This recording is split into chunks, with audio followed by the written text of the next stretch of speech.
Essentially, it's exactly the same as a regular steroid injection.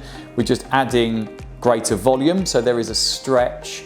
Some people find the stretch a little uncomfortable, and you do have to have the needle in placement for maybe an extra 15, 20, 30 seconds. So the procedure lasts a little bit longer, but most people actually tolerate it very well, and typically people say it's much less painful than they were expecting it to be.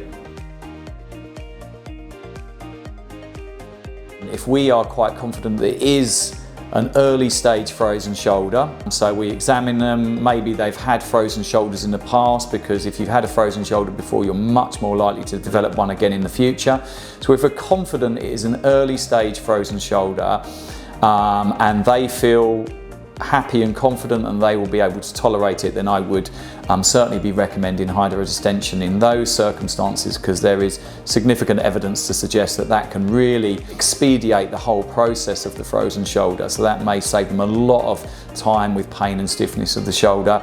And equally, if somebody is very, very prohibited because their shoulder is so stiff, so if you've got somebody who's desperate to get back to playing tennis, or they're desperate to get back to any sort of form of work or leisure, and the stiffness in the shoulder is really restraining them, again, I would talk to them very seriously about considering hydrodistention, because it can free the shoulder up that much more quickly.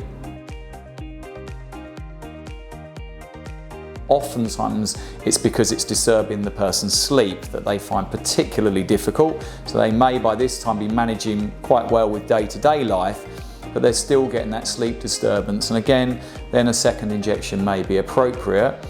Each time the person has an injection, it does create a sort of window of opportunity for them to really go off and exercise and stretch the shoulder.